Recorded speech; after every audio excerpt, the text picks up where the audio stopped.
नमस्कार, आदाब, सत श्री अकाल। मैं अभिनव शर्मा आप सबका अपने यूट्यूब चैनल आई की ग्रोथ में स्वागत करता हूं। तो फ्रेंड्स, मैं फिर से आज पॉलिटी का कुछ क्वेश्चन लेके आया हूं जो कि एग्ज़ाम पॉइंट ऑफ व्यू से काफ़ी इंपॉर्टेंट है और एग्ज़ाम में आने की पूरी पूरी संभावना है। इसमें कुछ क्वेश्चन ऐसे भी है जो कहीं ना कहीं एग्ज़ाम में पूछे गए और कुछ क्वेश्चन ऐसे हैं जो पूरे पूरे एग्ज़ाम में आने की संभावना है। तो वीडियो स्टार्ट करने से पहले मैं बता दूँ, अगर आप इस चैनल पर नए हैं तो इस चैनल को सब्सक्राइब जरूर कर लें, क्योंकि इस चैनल पर हर चैप्टर का जीके का हर चैप्टर का एमसीक्यू प्रोवाइड किया जाएगा, ताकि अब एग्ज़ाम में आपको काफ़ी हेल्पफुल मिलेगा। और चलिए स्टार्ट करते हैं वीडियो। पहला क्वेश्चन ये है, ये सिविक्स का पार्ट 2 है, ठीक है, पॉलिटी का पार्ट 2 है। और चलिए स्टार्ट करते हैं। संविधान सभा का संवैधानिक सलाहकार कौन थे?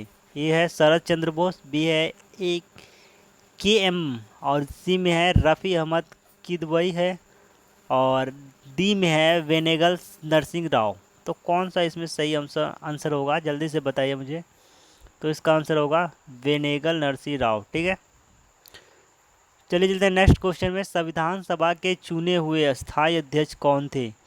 ए है doctor B R Ambedkar, B है सच्चिदानंद सिन्हा, डी है राजेंद्र प्रसाद, और डी है एस राधाकृष्ण।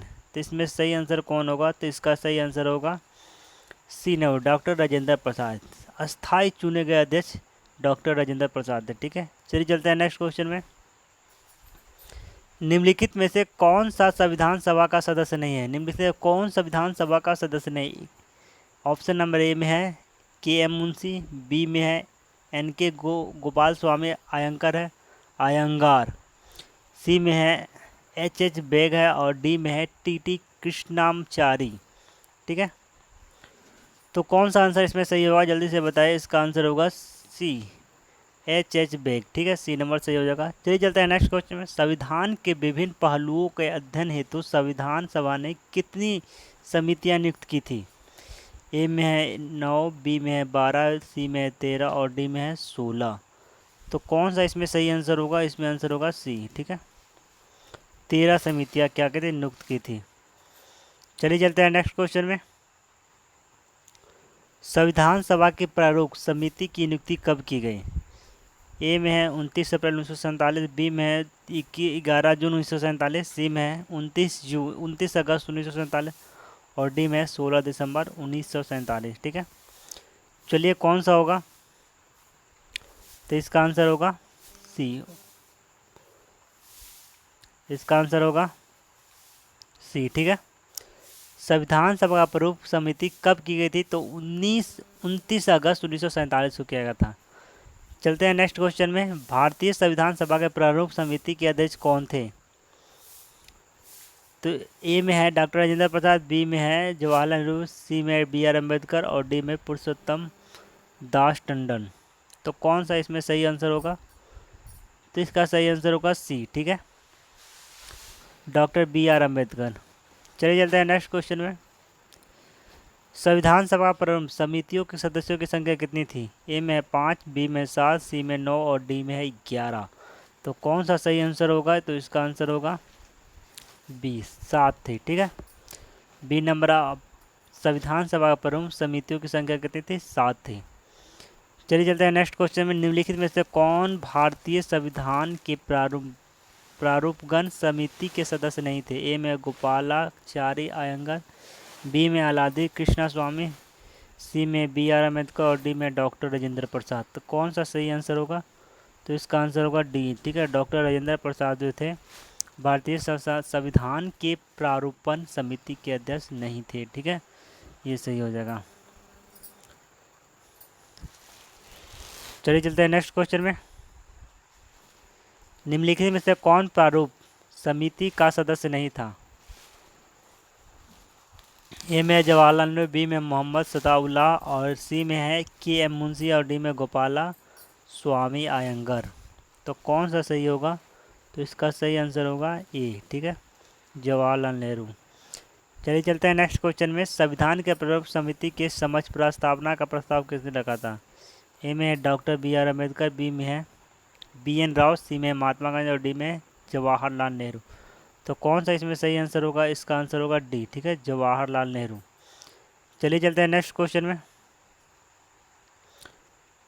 संविधान सभा में सभी निर्णय किस आधार पर लिए गए? ए में है एकता और अखंडता, बी में है बहुमत, सी में है सर्वसम्मति और डी में है सहमति और समायोजना। समायोजना। तो कौन सा सही आंसर होगा? तो इसका आंसर होगा डी। ठीक है, सहमति और समायोजना। ठीक है, चलिए चलते हैं नेक्स्ट क्वेश्चन में।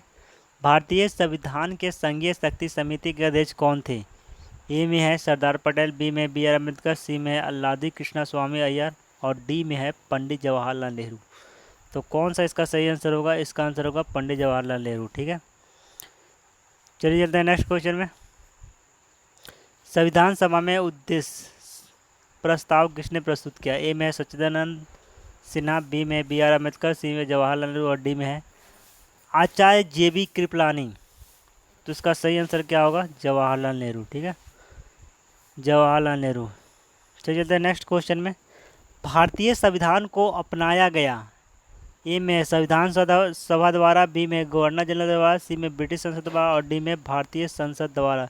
तो कौन सा सही हो जाएगा? ए नंबर, संविधान सभा द्वारा अपनाया गया। ठीक है, चलिए चलते हैं नेक्स्ट क्वेश्चन में। भारत में एक संविधान देने का प्रस्ताव संविधान सभा द्वारा पारित किया गया। कब किया गया? ए में है जनवरी 22, 1946, बी में है 22 जनवरी 1947, सी में 20 जनवरी 1947 और डी में है 26 जुलाई 1946। तो कौन सा सही आंसर होगा? इसका आंसर होगा बी। ठीक है, 22 जनवरी 1947। चलिए चलते हैं नेक्स्ट। संविधान निर्माण सभा में झंडा समिति के अध्यक्ष कौन थे? ए में है जेबी कृपलानी, बी में है के एम मुंशी, सी में है डॉक्टर बी आर अम्बेडकर और डी में है जवाहरलाल नेहरू। तो इसका सही आंसर होगा जेबी कृपलानी। चलिए चलते हैं नेक्स्ट क्वेश्चन में। राष्ट्रीय झंडे की अभिकल्पना को भारत के संविधान सभा में ग्रहण किया गया था। कब किया गया था? ए में है जुलाई 1948, बी में जुलाई 1950, सी में है जुलाई 1947 और डी में है अगस्त 1947। तो कौन सा इसमें सही आंसर होगा? तो इसका सही आंसर होगा जी, सी नंबर, जुलाई 1947 में राष्ट्रीय झंडे की अभिकल्पना को भारत का संविधान सभा में ग्रहण किया गया। ठीक है, 1947 ईस्वी में। चलिए चलते हैं नेक्स्ट क्वेश्चन में। भारतीय संविधान सभा ने भारतीय राष्ट्रीय ध्वज की रूपरेखा को अंगीकार किया। ए में है 23 अगस्त 1947, बी में है 13 सितंबर 1947, सी में है 15 अगस्त 1947 और डी में है 22 जुलाई 1947। तो कौन सा इसमें सही आंसर होगा? जल्दी से बताइए। तो इसका सही आंसर होगा 22 जुलाई 1947। चलिए जाते हैं नेक्स्ट क्वेश्चन में। संविधान सभा ने संविधान को अंतिम रूप किस दिन पारित किया गया? ए है 15 अगस्त 1947, बी में है 15 दिसंबर 1948, सी में 26 नवंबर 1949 और डी में है 26 जनवरी 1950। तो कौन सा सही आंसर होगा? तो इसका सही आंसर है 26 नवंबर 1949 को क्या गया? संविधान सभा ने संविधान को अंतिम रूप दे का प्राप्त किया। ठीक है, अंतिम रूप पारित किया। नेक्स्ट क्वेश्चन है, संविधान सभा अंतिम रूप से किस दिन आखिरी बार मिली? ए में है 26 जनवरी 1949, बी में है 5 दिसंबर 1949, सी में 24 जनवरी 1950 और डी में है 25 जनवरी 1950। तो कौन सा इसमें सही आंसर होगा? तो इसका आंसर होगा सी नंबर। ठीक है, 24 जनवरी 1950। चलिए चलते हैं नेक्स्ट क्वेश्चन में। संविधान सभा के कितने उपस्थित सदस्यों ने संविधान पर हस्ताक्षर किए? ए में 262, बी में 284, सी में 287 और डी में 289। तो कौन सा इसमें सही आंसर होगा? जल्दी से बताइए, क्योंकि ये एग्जाम में पूछा गया क्वेश्चन है जो कि काफ़ी इंपॉर्टेंट है। तो कौन सा होगा? जल्दी से बताइए। तो इसका आंसर होगा 284। ठीक है, संविधान सभा में उपस्थित सदस्यों ने संविधान पर कितना 284 लोगों ने हस्ताक्षर किया था, सोचिए। संविधान सभा द्वारा अंतिम रूप पारित करने संविधान में कुल कितने अनुच्छेद और अनुसूचियाँ थी? ए में है 375 7 अनुसूचियाँ, बी में है 387 अनुच्छेद 7 अनुसूचियाँ, सी में 395 अनुच्छेद 8 अनुसूचियाँ और डी में है 395 अनुच्छेद 10 अनुसूचियाँ। कौन सा सही आंसर होगा? तो इसका सही आंसर होगा बी। ठीक है, 387 अनुच्छेद और 3 अनुसूचियाँ। चलिए चलते हैं नेक्स्ट क्वेश्चन में। संपूर्ण भारतीय संविधान के निर्माण में संविधान सभा को कितना समय लगा? ये तो सभी जानते हैं, 2 वर्ष 11 महीने 18 दिन लगा था। ठीक है, इसका आंसर होगा 2 वर्ष 11 महीने 18 दिन। ठीक है, चलिए चलते हैं नेक्स्ट क्वेश्चन में। किस दिन से संविधान सभा को अंतकालीन संसद के रूप में स्व आविर्भाव बना हुआ? ठीक है, किस दिन मतलब लागू हुआ? तो ए में है 24 जनवरी 1950, बी में है 25 जनवरी 1950, सी में 26 जनवरी 1950 और डी में है 18 फरवरी 1950। तो इसका सही आंसर होगा 25 जनवरी 1950। ठीक है, अंतकालीन संसद के रूप में आविर्भाव हुआ। ठीक है, विर्भाव हुआ 25 जनवरी 1950। चलिए चलते हैं नेक्स्ट क्वेश्चन में। जिस दिन संविधान सभा द्वारा भारत के संविधान का अधिनियम किया गया उसके सदस्य कौन थे? इनमें है गवर्नर जनरल द्वारा नामित, बी में है राजनीतिक दलों द्वारा नामित, सी में है विभिन्न प्रांतों के विधानसभाओं द्वारा नामित और डी में है लोगों द्वारा सीधे निर्वाचित। तो कौन सा इसका सही आंसर होगा? तो इसका आंसर हो जाएगा सी। ठीक है, विभिन्न प्रांतों के विधानसभाओं द्वारा नामित। ठीक है, चलिए चलते हैं नेक्स्ट क्वेश्चन में। भारत के लिए संविधान सभा की रचना हेतु संविधान सभा का विचार निम्नलिखित में से सर्वप्रथम किसने प्रस्तुत किया?